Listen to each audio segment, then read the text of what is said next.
तो आज का हमारा जो टॉपिक है that will be reconstitution of partnership firm,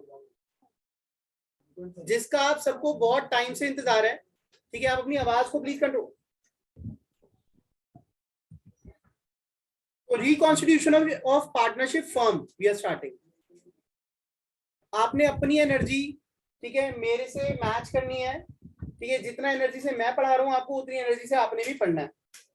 ठीक है, तो मुझे आपके रिस्पॉन्स चाहिए हर चीज को लेकर। ठीक है, अब रिकॉन्स्टिट्यूशन वर्ड का मतलब क्या होता है? Re means repeat, we are repeating something, right? दोबारा से। ठीक है, एक बार जो चीज हो चुकी है हम उसको दोबारा कॉन्स्टिट्यूट कर रहे हैं। कॉन्स्टिट्यूशन का मतलब क्या होता है? जब भी आप कोई बिजनेस बनाते हैं तो हम बोलते हैं we have constituted a new business. जब हम कोई पार्टनरशिप फर्म बनाते हैं we have constituted a new partnership firm, right? तो हम यहाँ पर क्या करने वाले हैं, यहाँ सीखने वाले हैं कि एक फर्म जिसमें हम ऑलरेडी काम कर रहे थे वही क्या हो रही है, दोबारा से रिक्रिएट हो रही है। ठीक है, अब क्वेश्चन ये आता है दिमाग में कि भाई ये ऐसा क्यों हो रहा है? There are some material changes. जब भी कुछ मटेरियल चेंजेस होते हैं इन पार्टनरशिप एग्रीमेंट, तो उसके लिए मैंडेटरी है कि आप एक न्यू पार्टनरशिप डीड बनाएंगे। क्या करेंगे? न्यू पार्टनरशिप डीड बनाइए। मैंने क्या कहा? अगर कोई भी मटेरियल चेंज हो रहा है, मटेरियल वर्ड का मतलब क्या होता है? मटेरियल सामान की बात नहीं हो रही, मटेरियल मतलब मेजर चेंज और important change which is very crucial, जो हमारे फंडामेंटल्स ही चेंज हो रहे हैं। ठीक है, अगर हमारे फंडामेंटल्स ही चेंज हो रहे हैं, हाँ जी,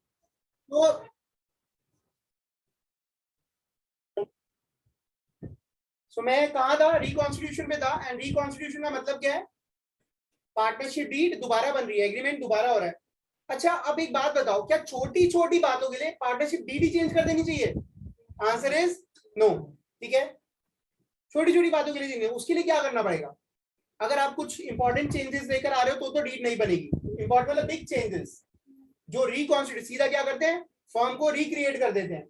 लेकिन अगर आप कोई छोटे छोटे चेंजेस करते हो तो उसके लिए हम सप्लीमेंट्री डीड्स बनाते हैं। क्या बनाते हैं? सप्लीमेंट्री डीड्स बनाते हैं। ओके, लेकिन यहाँ पर पूरी की पूरी डीड ही क्या होती है, दोबारा से बनाई जाती है। ठीक है, अब ये कब ऐसा होता है? जब हमारी फर्म, कहा जाता है कि firm is has now been reconstituted. There are three major causes of reconstitution. Okay, and these three major causes are,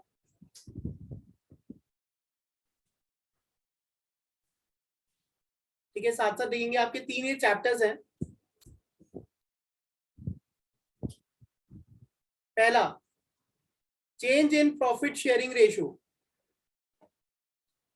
change in profit sharing ratio, आप अपने प्रॉफिट शेयरिंग रेशियो को ही चेंज कर रहे हैं।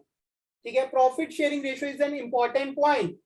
ठीक है, जो ये भी बताता है कि आपका पार्टनरशिप के अंदर कितना कंट्रीब्यूशन है, राइट? पार्टनरशिप में आपके पास पावर्स कितनी है, राइट? अगर आपका प्रॉफिट शेयरिंग रेशियो 90% है, इसका मतलब यू आर द 90% ऑनरशिप आपके पास है। सही कह रहा हूं मैं? अगर आपका प्रॉफिट शेयरिंग रेशियो 50% है तो इसका मतलब आपके पास ऑनरशिप कितनी है? 50% है। अगर आपके पास 10, आपका प्रॉफिट शेयरिंग रेशियो 10% है तो इसका मतलब आपकी ऑनरशिप कितनी है? 10% ऑनर है आप। ठीक है, जितनी ज्यादा ऑनरशिप उतनी ज्यादा पावर्स, राइट? क्लियर है? तो जब भी आप प्रॉफिट शेयरिंग रेशियो को बदलते हैं तो फर्म रिकॉन्स्टिट्यूशन में आ जाती है। क्या आ जाती है? रिकॉन्स्टिट्यूशन में आ जाती है। पुरानी चीजों को अब नए तरीके से हमें एडजस्ट करना पड़ता है। Second major cause for reconstitution of partnership firm, and second major cause is admission of a new partner. I repeat, second major cause is admission of a new partner, right? समझ आया? दो points clear हुए। नया partner आएगा तो आप एक नया एग्रीमेंट एग्जीक्यूट करेंगे। एग्जीक्यूट मतलब नया एग्रीमेंट बनाएंगे। ठीक है, और जितनी भी पुरानी चीजें थी अब उनको नए तरीके से एडजस्ट करा जाएगा। ठीक है, थर्ड इज रिटायरमेंट और death of a partner. Retirement और डेथ ऑफ अ पार्टनर, जब कोई पार्टनर रिटायर हो जाता है या एक्सपायर हो जाता है, मतलब वो फर्म छोड़ रहा है, in that case a firm is reconstituted. Agreement दोबारा बनता है सारी चीजें जो पुरानी होती है उसको दोबारा से एडजस्ट करा जाता है। क्लियर है, समझ आ रही मेरी बात? अब मैं आपको एक और अच्छी चीज बताने वाला हूँ। जो भी बच्चे अकाउंटिंग प्रोफेशन में आएंगे, चार्टर्ड अकाउंटेंसी में आएंगे, सीएमए या सीएस बनेंगे, उनको इसकी नॉलेज, कोर नॉलेज होना बहुत जरूरी है। ठीक है, कुछ लोग तो एग्रीमेंट्स बनाने का काम करेंगे। ठीक है, जब पार्टनरशिप के एग्रीमेंट्स बनेंगे तो वो आपसे पूछ के बनाए जाएंगे, भाई कैसे हमें अब क्या क्या करना है। और जो लोग अकाउंटिंग फील्ड के अंदर आएंगे उनको पता होना चाहिए कि ये 3 सिचुएशंस के अंदर हम क्या क्या चीजों को का ध्यान रखना जरूरी है। ठीक है, किन किन बातों का ध्यान रखना जरूरी होता है। ठीक है, अच्छा, पर्पस क्या होता है? ना किसी को एक्सेस मिलेगा, ना किसी को लेस मिलेगा। जब भी हम अकाउंटिंग ट्रीटमेंट की बात करते हैं, एडजस्टमेंट्स की बात करते हैं, तो एडजस्टमेंट का मतलब क्या है? ना किसी को ज्यादा देना है, ना किसी को कम देना है। कितना देना है? अप्रोप्रिएट। ठीक है, जो अमाउंट उसका बनता है हमने उसको वही देना है। क्लियर है? नेक्स्ट थिंग, अब मैंने क्या कहा, ये तीनों कॉजेज हैं रिकॉन्स्टिट्यूशन के। तीनों किस चीज के कारण है? रिकॉन्स्टिट्यूशन। इनमें से कोई भी बात होगी तो हमारी फर्म रिकॉन्स्टिट्यूट होगी। तो इन सभी चैप्टर्स के अंदर, तीनों चैप्टर्स के अंदर, ठीक है, आप बनाएंगे ये chart.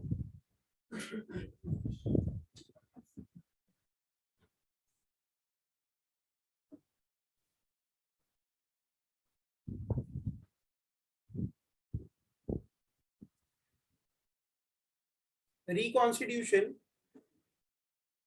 change in PSR, admission,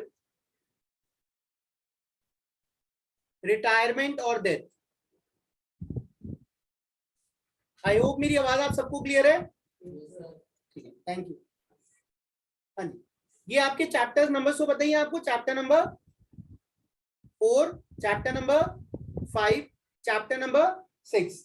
मैं आपको ये एश्योर करता हूं कि आज की क्लास में इन तीनों चैप्टर्स की समरी आप पढ़ चुके होंगे, आपको पता होगा हम क्या करने वाले हैं। दोबारा रिपीट करो मैं ये बात, इन तीनों चैप्टर्स के अंदर कुछ कॉमन एडजस्टमेंट्स हैं। ठीक है, दैट इज 5 कॉमन एडजस्टमेंट्स।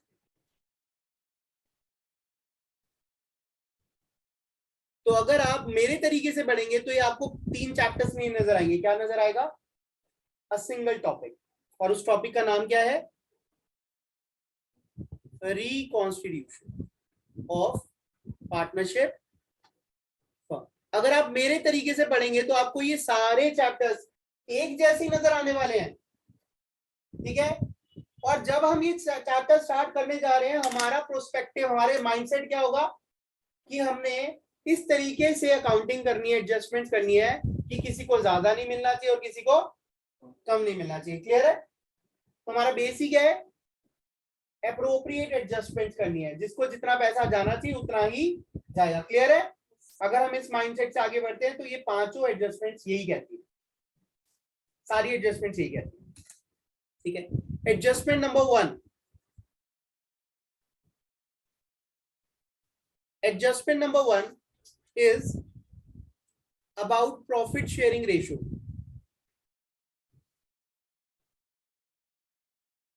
ये सबसे इजी भी है, लेकिन जिनको थोड़ी बहुत दिक्कत आती है उनको वो अटक भी इसी में जाते हैं। ठीक है, most important, very very important, क्योंकि ये सबसे पहली एडजस्टमेंट है तो बाकी सबका बेस है। Profit sharing ratio.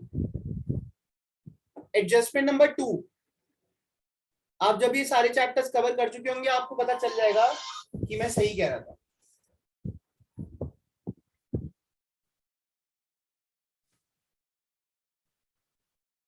Adjustment number 2 is treatment of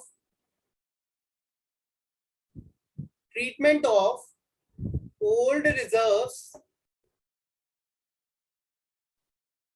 profits. ठीक है, reserve indicates profits, right? What is the meaning of reserve? आप सबको पता है, 11वीं क्लास के अंदर पढ़ा हुआ है सबने। मैं आपको एक बार रिकॉल करा देता हूँ। रिजर्व्स का मतलब जोड़ा हुआ पैसा। ठीक है, और जोड़ा हुआ पैसा मतलब प्रॉफिट्स। प्रॉफिट्स ही जोड़ते हो आप लोग, एम आई राइट? ध्रुव, दक्ष, दिव्या, ठीक है। तो जोड़ा हुआ जो पैसा है, आपने कोई पैसा पुराना जोड़ा हुआ है, अभी भी आपकी कंपनी के अंदर, आपकी फर्म के अंदर है वो पैसा? उसका क्या ट्रीटमेंट करा जाए जब डीड नहीं बन रही है, वो मैं आपको सिखाने वाला हूँ। अच्छा, अगर लॉसेज होते हैं, कोई पुराने लॉसेज हैं, उनको हम बोलते हैं एक्यूमुलेटेड लॉसेज। क्या बोलते हैं? एक्यूमुलेटेड लॉसेज, ठीक है। और इसका दूसरा नाम हम फिक्टिशियस एसेट्स भी बोल सकते हैं। क्या बोल सकते हैं? Fictitious assets. इनका ट्रीटमेंट मैं आपको करना सिखाऊंगा। अगर आपके पास कुछ पैसा रिजर्व में रखा हुआ, उसका क्या करोगे भाई? अब तो क्या होने वाला है, फॉर एग्जाम्पल आप नए घर से, पुराने घर से नए घर में जा रहे हो, तो क्या करते हो? पुराना सामान कहां करते हो? नए में शिफ्ट करते हो ना। तो कैसे शिफ्ट करना है आपने, राइट? रिकॉन्स्टिट्यूशन मतलब you are moving from old firm to new firm. The name will remain same, partners may remain same, but few important things are changing, right? ठीक है, फंडामेंटल्स चेंज हो रहे हैं। ओके, एडजस्टमेंट नंबर 3, ये आपको बहुत परेशान करने वाला है, ठीक है। लेकिन अगर आपको मेरी एक बात अगर याद रहती है, जो मैंने अभी भी बोली है, क्या बोली है? कि हमने पैसा ना किसी को ज्यादा देना है ना कम देना है। अगर ये बात याद रहती है तो आपका ये टॉपिक भी बहुत अच्छे से क्लियर हो जाएगा। Treatment of goodwill. क्या? Treatment of goodwill. गुडविल का ट्रीटमेंट क्या होना चाहिए? तभी तो चैप्टर नंबर 3 दे दिया गया था, बेटा सीखो गुडविल क्या होती है ना भाई?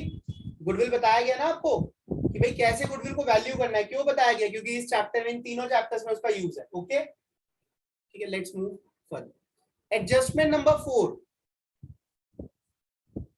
बहुत इंटरेस्टिंग एडजस्टमेंट है, मजा आ जाएगा। ये बात करती है रीवैल्यूएशन के बारे में। कहता है आपने अपनी एसेट्स को कभी लिया होगा, पहले कभी लिया होगा, है ना? और आपकी लायबिलिटीज भी कुछ समय पुरानी होंगी, है ना? तो उनको रीवैल्यू करा जाए। क्या करा जाए? I had bought a laptop 3 years back, 4 years back, ठीक है। अब लैपटॉप की वैल्यूज बढ़ गई हैं, तो मैं उनको रीवैल्यू करूं। मैंने बिल्डिंग ली थी 10 साल पहले 50 लाख की, आज वो कितने की हो गई, हमें रीवैल्यू करना है।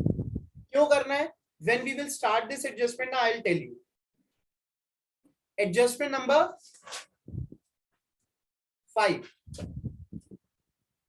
It talks about adjustment of capitals.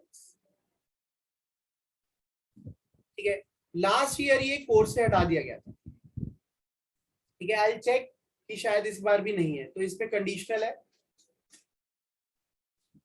ठीक है। यहाँ पे अभी है, मे और मे नॉट बी इट पे come to your course, right? आज हम स्टार्ट करने वाले हैं अपनी adjustment number 1। So this is a very crucial class. Adjustment number 1 आपको पता है पहला टॉपिक सबसे ज्यादा इंपॉर्टेंट होता है। This is profit sharing ratio. Profit sharing ratio, ठीक है। जब हम प्रॉफिट शेयरिंग रेशियो की बात करते हैं, जब हम प्रॉफिट शेयरिंग रेशियो की बात करते हैं, we have 3 things to do. First is we should know what is my old profit sharing ratio, old PSR, मेरा ओल्ड शेयर क्या है, ठीक है। सेकंड, मेरा न्यू प्रॉफिट शेयरिंग रेशियो क्या है? क्या न्यू प्रॉफिट शेयरिंग रेशियो क्या है? मेरे को पहले कितना मिल रहा था, मतलब पार्टनर्स के बीच में पुराना रेशियो क्या था और नया क्या है? थर्ड क्या होगा? आपका रेशियो चेंज हुआ है, ओल्ड से न्यू में है। तीनों केसेस ले लो आप, चाहे प्रॉफिट शेयरिंग रेशियो में बदलाव आएगा तो वहां तो रेशियो चेंज हो ही रहा है। सेकंड क्या था? एडमिशन।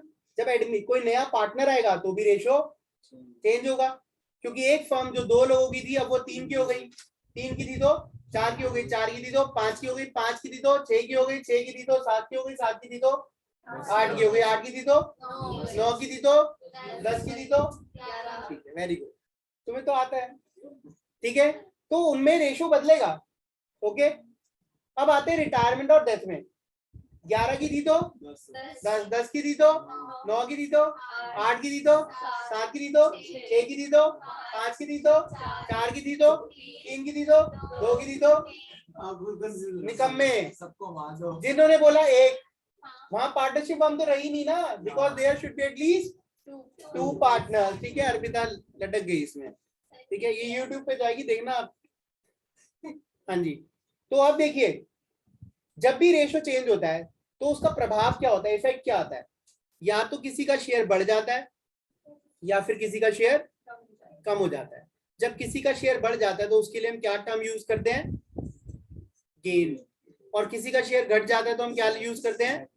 सैक्रिफाइस। ठीक है, तो अब आपको ये देखना होता है कि किस पार्टनर को गेन हो रहा है, गेन इन शेयर, और किस पार्टनर को सैक्रिफाइस हो रहा है, that is sacrifice in share. Is that clear? ठीक है, गेन इन शेयर का मतलब क्या होता है? My new share is more than old share, right? And what is sacrifice? What does sacrifice mean? Old share is more than new share, right? पुराना ज्यादा था। क्लियर है? लेट्स से अगर मैं परसेंटेज में बात करता हूँ, ठीक है, पहले मैं परसेंटेज में बात करूंगा। अच्छा, परसेंटेज और प्रोपोर्शन में क्या फर्क है? देखिए, परसेंटेज लिखते हैं 40%, ठीक है, और इसको प्रोपोर्शन में लिखूंगा तो 4/10। समझ आई बात कैसे? परसेंटेज हुई 30%, तो प्रोपोर्शन क्या हो गया? 3/10, है ना? क्लियर है? तो प्रोपोर्शन में लिखना है, फ्रैक्शन भी बोल सकते हैं, प्रोपोर्शन भी बोल सकते हैं। ओके जी, तो अब यहां पर देखिए, मेरा शेयर 50% हो गया, पहले था 30%, तो मुझे गेन हुआ कितना परसेंट? गेन हुआ 20%। मेरा शेयर 40% था, अब वो हो गया 25%, तो क्या हो गया? 15% सैक्रिफाइस हो गया। ठीक है, अब हमने दोनों का डिफरेंस लेके ही बताना होता है कि हमें सैक्रिफाइस हो रहा है, गेन हो रहा है। तो let's make an equation together. हम एक इक्वेशन बनाने वाले हैं, ठीक है। अब इक्वेशन बनाएंगे और आप बनाओगे खुद, हालांकि बुक में लिखी हुई है, कोई पढ़ के तो नहीं आया? पढ़ के नहीं आया ना? वेरी गुड, पढ़ के नहीं आना। अब हम इक्वेशन खुद बनाएंगे। क्या करेंगे? खुद बनाएंगे। अगर मैं कहूं गेन है, गेन इन शेयर निकालना है, तो कैसे निकलेगा? New share minus old share. और अगर मैं कहूं बेटा सैक्रिफाइस इन शेयर निकालना है, तो क्या बताओगे? Old share minus. मैं कहूंगा बेटा क्या गेन और सैक्रिफाइस आपको पहले से पता होता है या बाद में पता चलता है? बाद में पता चलता है। तो आप कैसे लिख दोगे गेन निकाल रहे हो सैक्रिफाइस, है ना भाई? तो इसका मतलब यू डोंट नो कि आप गेन निकाल रहे हो या सैक्रिफाइस, तो यूज अ सिंगल इक्वेशन। ठीक है, अब सिंगल इक्वेशन क्या बनेगी? आप लिखोगे सैक्रिफाइस, ठीक है, और गेन। ठीक है, सैक्रिफाइस और गेन। गेन को मैंने कहा लिखा है? ब्रैकेट में, राइट? दक्ष, ध्रुव, दिव्या, ठीक है, गेन को मैंने ब्रैकेट में लिखा है। ठीक है, चलो मैं गेन को रेड में लिख देता हूं, बेटर रहेगा, है ना?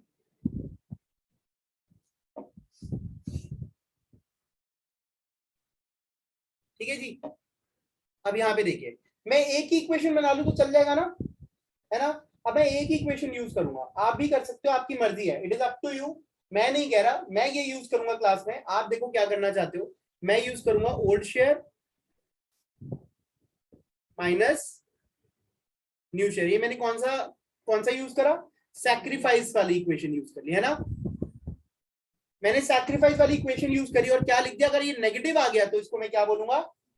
ये सही बोला भाई? मैंने कर दिया old minus new. If old minus new is positive it will indicate sacrifice, and if it is negative it will indicate. Clear है? जरा अप्लाई कर ले। मेरा ओल्ड शेयर 40% है, न्यू शेयर है 30%, तो क्या आ गया? 10% का क्या आ गया? सैक्रिफाइस आ गया, है ना? लेकिन अगर मेरा, प्लीज सामने देखो, लिखने की जरूरत नहीं है। अगर मेरा ओल्ड शेयर 50% है और न्यू शेयर 70% हो गया, तो ये क्या आ गया? ये आ गया -20%, राइट? तो minus is indicating gain. Are you comfortable with this equation? जिनका मन दिल नहीं मानता वो न्यू माइनस होल्ड कर लो, उसमें नेगेटिव क्या इंडिकेट करेगा, सैक्रिफाइस। वो आपकी मर्जी है, आपके स्कूल्स के अंदर कहीं पर भी कुछ भी यूज हो रहा है, यू कैन यूज दैट, ठीक है। सिर्फ आपका माइंडसेट क्या कहता है वो देखना है कि अगर आप ओल्ड माइनस न्यू कर रहे हो तो इसका मतलब आप you are considering old will be more, new will be less. Sacrifice की इक्वेशन यूज करो, नेगेटिव आया तो गेन। Is that clear?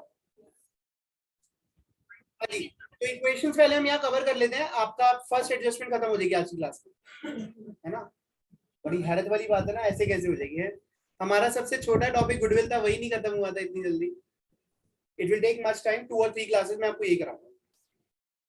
हाँ जी, तो अब आपको ये बात याद रखनी है, हमने एक कॉमन इक्वेशन यूज करनी है सैक्रिफाइस और गेन वाली, that is old share minus new share, where positive is sacrifice and negative is gain. Okay done. चलिए अब आगे चलते हैं। जब हम आगे चलेंगे तो हमारी third equation is what do you mean by new share. नए शेयर का मतलब क्या होता है? आपके ओल्ड शेयर में, ठीक है, इक्वेशन वही यूज होंगी, आप देखना, सिर्फ इधर उधर करने वाले हैं। New share is equal to sacrifice minus, नहीं, old share plus old share minus sacrifice. Okay, old share minus sacrifice और प्लस ये, समझ आ गई बात? न्यू शेयर का मतलब क्या होता है? अब जो आपका शेयर है करंटली, आपका ओल्ड शेयर था 40%, I repeat, your old share was 40%, और अब आपको सैक्रिफाइस हो गया 10% का। कितना? 10% का। What is your new share? ठीक है, और अगर आपका ओल्ड शेयर था 40% और 15% का गेन हो गया तो क्या हो जाएगा? 55%। कुछ मुश्किल तो नहीं था? ठीक है, प्लीज नोट इट डाउन।